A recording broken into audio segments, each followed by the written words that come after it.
So you had a chance to visit with our state representative, Jim Keffer, and earlier in the show you made mention that he is going to introduce a bill or author some legislation. He said that one thing that he didn't say, he didn't promise legislation. He said that it should be a good idea if Texas considered making Sudafed a prescription drug. Gotcha. He said Sudafed is a 1970s drug. There are other drugs for allergies that are much better on the market now. He said Sudafed is a key ingredient in methamphetamine. Yeah. He said you make Sudafed a prescription drug, it'll cut down on methamphetamine production and usage. He said the state of Oregon did this and reduced their methamphetamine cases by 60%. Now, it's already in law that when you buy Sudafed or any of the drugs that are used as an ingredient for methamphetamine, that they have to document the purchase. So, Brian, if you're buying 2 cases of Sudafed a month, it'll ping on their little radar, and they're going to come check you out. Yeah. But it's not a prescription drug, which means if you get caught driving down the road with 2 cases of Sudafed in your car, nothing they can do. I don't think there's anything they can do to you. You make Sudafed a prescription drug. Not only do you need a doctor's prescription to get it, which I can imagine very few doctors who are going to go along with that plan. Mm-hmm. Of course, it also limits the quantity that you can obtain. Yeah. All right.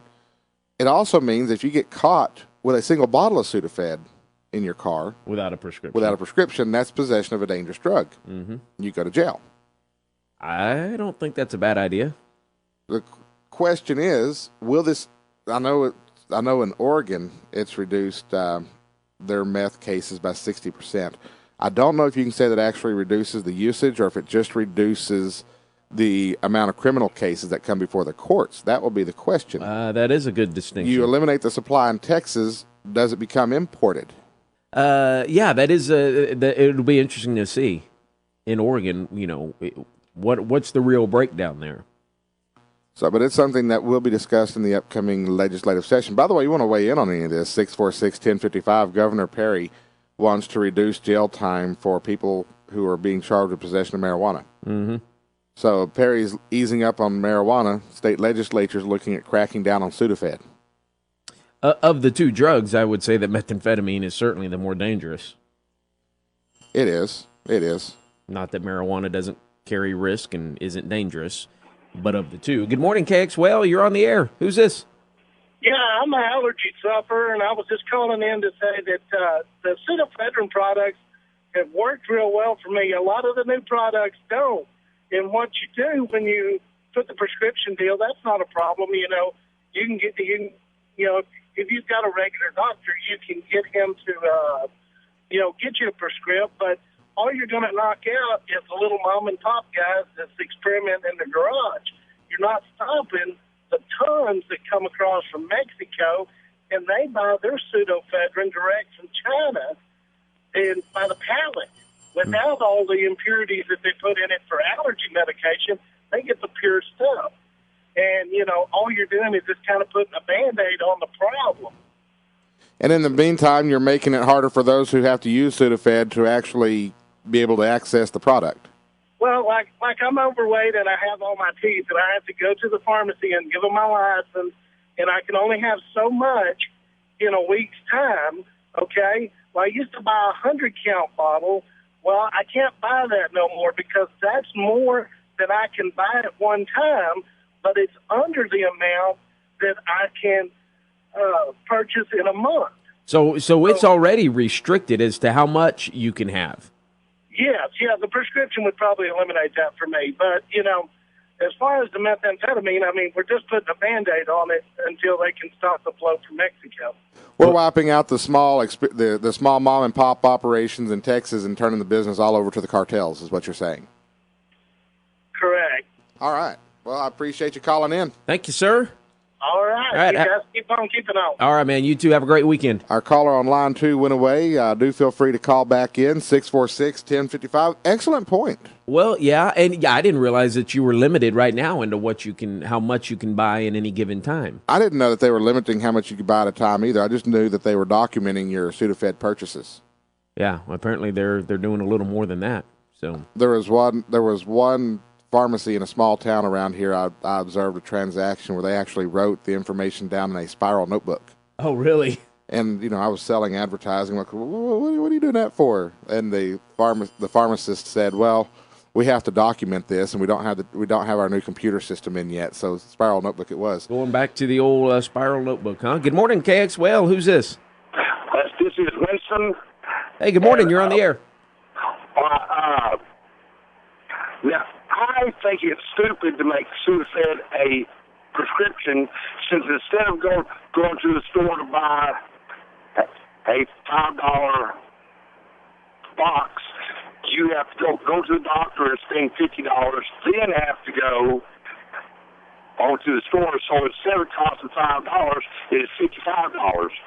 Well, and I wonder what would making it a prescription-only drug do to the cost of the actual drug? Would it cause it to go up? Would it cause it to go down? Would it stay the same? Yes, sir. Well, the most important thing is poor folks. If you have to have Sudafed, since my oldest daughter has allergies, she doesn't have the extra $50 to go see the doctor first. Mm-hmm. And so that would hurt her a whole lot. Yeah, well, I understand. I guess the good news is, hey, we're all going to be saved by Obamacare, right? Yes, sir, absolutely. Yay, Obama, whoopee. Hey, man, all the best to you and your daughter. We appreciate your call. Thanks for listening. All right, thanks very much, sir. All right, we'll see you. 7:56, getting ready for another round of CBS News. That's coming up here in just a few minutes. It's Friday. Shows you how much I know. I didn't even know exactly what Sudafed was. I knew it was allergy medication. Mm-hmm. I didn't know you could use it to make meth. I thought you used household cleaners, is what I'd always been told. I knew that there was something else that you get from the store, because I remember it being a pretty big deal not long ago. Somebody told me the ingredients one day. I can't remember what all they were, but after hearing the ingredients and hearing that people cook this in their garage, I'm like, who in the world? And then you're going to put that in your body? Who in the world would want to smoke that? I mean... Well, and who came up with the idea? Hey, I wonder if I mix a little Ajax with a little bit of Pledge lemon and a little bit of, hey, let's grab some... Hey, now, don't be giving this out over the air. This ain't Breaking Bad, I'm just making stuff up. I don't have a clue what's in it. But I'm just saying, who put all that together and said, let me try to smoke that? Who comes up with that stuff? It's like the same thing as, first person to look at a cow and say, you know what? I'm going to squeeze right there, and whatever comes out, I'm going to drink it. I mean, who does that? A lobster. Huh? A lobster. Oh, yeah. Took my kids to the aquarium at Moody Gardens in Galveston a couple of weekends ago. And they have a lobster right there in the tank, and that thing is just, he's being a lobster. I'm like, the first guy to have pulled that out of the water, broke it in half, and steamed it must have been really hungry. Yeah, I'm going to eat this tail and this clamp thing here. No. We've got to figure out what to do about the methamphetamine problem. We've got a two-prong issue. The supply chain coming into Texas. Yeah. And what's most troubling is the demand for it. Mm-hmm. The fact that, when I was a kid, everybody's getting busted with marijuana. I read the police reports today, the drug cases, I'm telling you, 9 out of 10 of them are methamphetamine. Did you just make a case for marijuana being a gateway drug?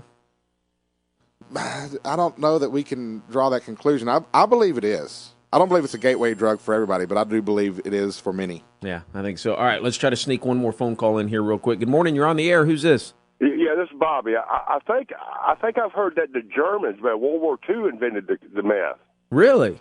Well, I think so. I think it was to help the soldiers, morale.